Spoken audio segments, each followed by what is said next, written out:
Welcome to EPG Pathshala. Now the module that we will discuss is the river yield estimation. Now what do we mean by river yield estimation, why it is important, and how do we assess are the components that we will cover here. So assessment of surface water volumes is important. Why? Because it depends on the catchment characteristics and it depends on the river morphometry as well. So what do we mean by morphometry? It is the form as well as the measurement. And as far as the yield is concerned, the yield that is chosen is very important to understand over the entire year. And before we understand how this is estimated and why it is estimated, let us understand a few definitions. First is of course the annual stream flow. So what do we mean by this annual stream flow? It is the collection of water that is flowing through that stream over a period of 365 days. And what do we mean by that? So we know that every day there is a certain amount of flow in terms of million liters per day, or it can also be in terms of liters per day or meter cube per day. Now these are added over the months and that is how we get the annual stream flow. And that is why the next definition, which is annual yield, is connected to that. So the annual yield is nothing but the total volume of water that we can harness from the river over a period of 1 year. And all this is because of the runoff component. And what do we mean by the runoff component? The runoff component is nothing but the surface water flow. So when we talk about the surface water flow, it is the water which is flowing through the surface of the catchment as well as a little below the catchment surface, which is the subsurface flow. Then we have the base flow. And what is this base flow? This base flow is the contribution in the stream because of groundwater. Now groundwater also eventually flows through to the stream, and that too contributes to the stream flow, and therefore we have to consider that as well for the annual yield which is flowing through the rivers. Now why is it that we have to understand these definitions and the definition of drought? Because drought is something that seems to be occurring relatively frequently in our country, and so if we have to understand drought, we have to understand what is the low flow condition which happens in times of drought. Drought of course can be of three types. It can be the hydrological drought, the meteorological drought, and agricultural drought. So what we are going to study here is obviously not the agricultural drought, but partially the meteorological and the hydrological drought. Essentially the hydrological drought, because that is the low flow condition in the river. And what do we mean by temporal data? That data which varies over a time period. And this time period is the daily, the monthly, the yearly record that I was talking about. Now here again, while we are doing river yield estimation, it is important to know what is sediment load. So sediment load is nothing but the amount of sediment, including the silt, the sand and the clay content, which happens to constitute the sediment load. And this sediment load of course depends on the velocity of flow of the stream and the amount of erosion which is taking place in the catchments upstream. And we have these observed stream flow or discharge, and this observed stream flow or discharge is what we actually measure with the help of weir system in the river. So once these definitions are clear to us, we can move on and understand how the stream flow is calculated. So once we have understood the first bit of the definitions, as in what is a drought and what is the yield and what is stream flow, we must also understand terms like 75% dependent flow, 50% dependable flow. So what do we mean by 75% dependable flow? It is that flow which occurs 75% of the times in the stream. And what does that mean? So if we have a 20-year data, for 15 years we can expect, so out of the 20-year data that we have, for 15 years we should have that flow or more. So let us say that when we are studying the stream data, we find that we have flows like 10 meter cube per second, 20, 30, 40, and since we are talking about rivers here, the river flow can of course go in thousands as well. So when we see that there is a 500 meter cube per flow, and that happens over a period of 15 years in the 20 years, so we know that that happens to be the 75% dependable flow. Similarly, the 50% dependable flow is what we find happens for 10 years in the 20-year period. And why is it that they are important for the river yield estimation? Because that is how we decide on the reservoir flow or the reservoir volume that we can store or we should be storing. So this yield is actually the contribution in the river because of the surrounding catchment and the water that is coming from the upstream. And here we must understand that the river is a hydrological unit which carries water from the mountains to the oceans through the land surface. So when we do that, we have to understand the entire catchment characteristics as well. So we have this river yield estimation has a component of the overland flow, the interflow as well as the base flow. So we have to measure all these, and that is how we calculate that 75% and the 50% dependable flow. So the subsurface flow that we talk about, which is just a little below the surface. Now what is actually happening is that whenever a rainfall event occurs, the rainfall event leads to infiltration of water, and that infiltration of water sees to it that some water percolates deep down, and that happens to contribute to the groundwater flow, the base flow, while we have also got water which is traveling through the surface and the subsurface. So this water that travels through the surface and a little below the surface, which is the interflow that we were talking about, is the new water, while in case of the water that flows through as base flow is known as the old water. So the yield depends on the sequence of the rainfall events as well. So if we have if we have rainfall which happens over a period of time which is about 5 days, then that will lead to a different kind of yield, and the intensity, the season in which the rain is happening also contribute to the yield of the river. And we see that as far as the catchment is concerned, the catchment characteristics of evaporation, transpiration, all that also contributes to the amount of surface water flow that happens, because we do understand that if we have a lot of vegetation, that will increase the infiltration capacity. So the slow component of water, as in the base flow, is going to improve in that case. But the river yield has today become extremely important to understand because of the human activities, and we have started interfering, as in case of irrigation, in case of the interbasin river transfer, the return flow from stream. All this has also started leading to the river yields changing over a period of time, because interbasin transfer has changed the yield of one river and added more yield to the next river.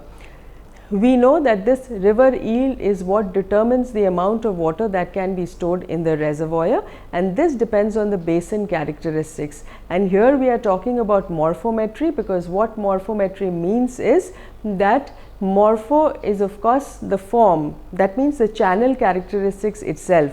Is the river very deep? Is it shallow? So all that is the morphometry, while the metry happens to be the measurement. So what exactly are we measuring? So we measure the gradient, the slope of the basin, and we try and measure the other soil characteristics as well. So when we are measuring the relief and the geological characteristics, the rocks are also, the kind of rocks that is there, that is also measured. Yeah. So what we see here is that this river, therefore the capacity in the river depends on the drainage capacity of the entire basin. And what do we mean by the drainage capacity? So we know that the catchment has one main river, but the water that is coming to the river is coming with the help of these various tributaries, with the help of these various streams, and that is what contributes to the drainage density. The stream frequency is another important factor, and what do we mean by the stream frequency is how many different streams are joining to form a bigger stream, and then they go on and they ultimately add to the large stream. So we find here that the nature of the landscape, the nature and type of the rocks also contribute, because they contribute to the level of erosion and the velocity of water that actually flows.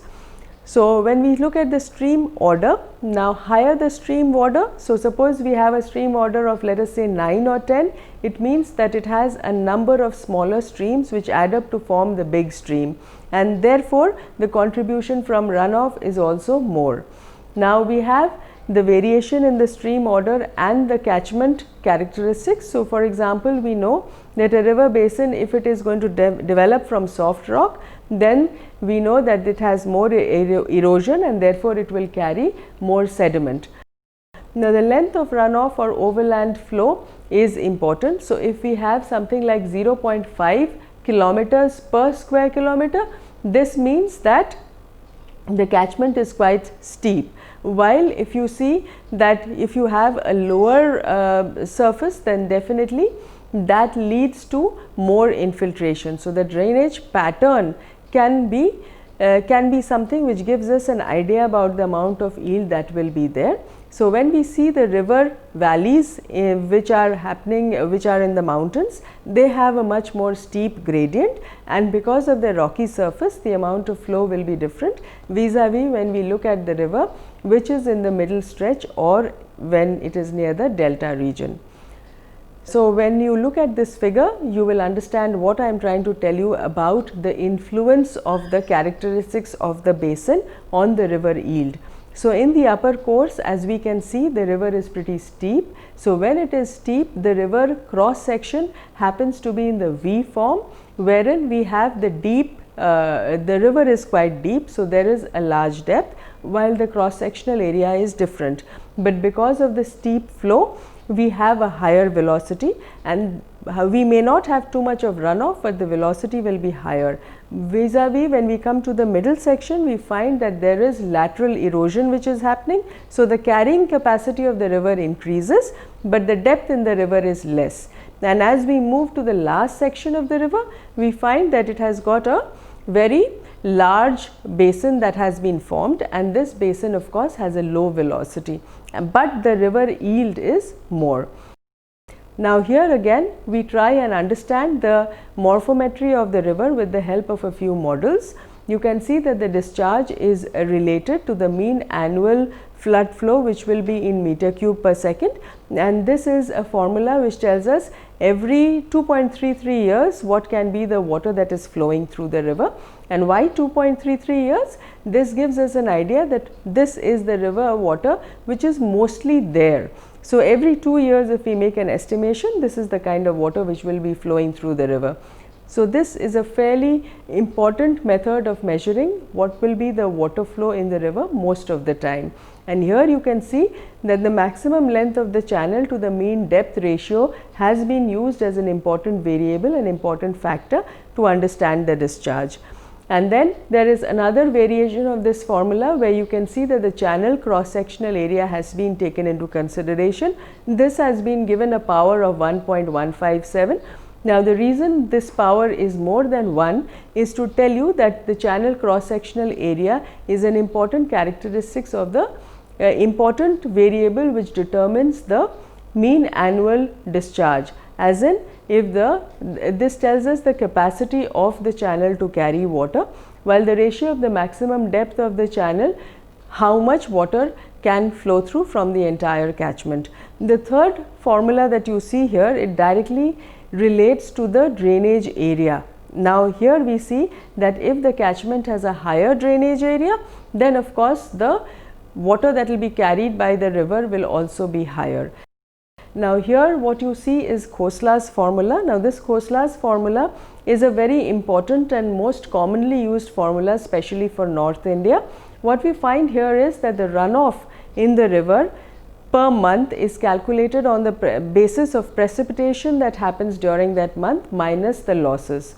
Now, what do we mean by losses? The losses happen to be all the water that is not available to the river in spite of a rainfall, and this has been of course very simply it has been taken as 0.48 times the temperature and this is again the monthly temperature. This monthly temperature has to be greater than 4.5 degrees centigrade. And why 4.5 degrees centigrade? Because most of the time in India the temperatures are higher than this, and also the evapotranspiration rates are high only when the temperature is higher than 4.5 degrees centigrade. And that is the reason you see that the runoff is calculated based on the temperature characteristics as well as the rainfall. So, for every month the runoff is estimated, and the summation of all the runoffs gives us an idea about the runoff which is happening in the river annually. And as you can see, the catchment characteristics are measured using the temperature and the rainfall. So, when you understand this river yield estimation, what you can really see here is that we are trying to understand how much water is flowing through the river because of the kind of area in which the river is situated. So, if it is situated in the mountains, the flow will be different, and therefore, the amount of yield that is available will also be different. So, here this is important. Why? Because it is important in terms of the river water allocation. How much water will we allocate in which part of the river basin is determined by the actual yield that is available to us. So, the annual assessment of the available yield can be done by using the common formula that you saw in the previous slides. Those are not complicated formula, that gives you an indication of the amount of water that flows through, and we can make a safe guess about the sustainable river water yield. And why is it that we talk in terms of the sustainable river water yield? Because if we are going to draw more water than is actually available in the catchment, eventually over a period of time we are going to have less water. And here we must understand that the reason why I introduced the groundwater component was to tell you that the groundwater actually contributes to the base flow of the river.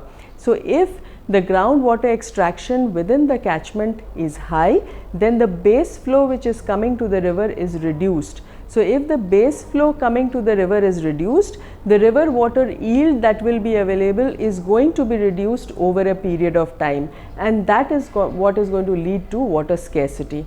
And groundwater, we must understand why the emphasis on base flow. It is because the base flow is through the ground, as in through the underground. So, therefore, the water stays in the hydrological cycle for a much longer period of time. Therefore, this water is available to the river also over a much longer period of time, and that is why rivers which have base flow are the perennial rivers, and these rivers have a higher yield. But we see that anthropogenic influences as well as climate factors are important to be understood, because as you can see in case of Khosla's formula, we were relating it to the temperature. So, if the temperatures go high because of climate change, what is going to happen is that the amount of runoff which will be available to the catchment will be less. In addition to that, because of the anthropogenic influences, and what do I mean by that? If we start irrigating using groundwater, then what will happen is that the groundwater base flow will also reduce. So, because of increase in temperature, the runoff component will be reduced, and because of use of groundwater, the base flow component will be reduced. So, together both of these will lead to lower river yield, and in addition to that we are seeing deforestation happening, and that is going to lead to more erosion in the river, erosion in the catchment, and that will increase the sediment load. So, it is important to understand the dams which are there in the upper reaches, how much water they can really store, because that is also sometimes influencing the river water yield which is available in the downstream portion. Needless to mention that rainfall happens to be the most critical factor in all this, and if the rainfall is low, then the river flow is bound to be low, and because of anthropogenic influences, if we are going to see to it that the runoff component itself goes down, the water scarcity condition will be there, and therefore the stress on sustainable water yield.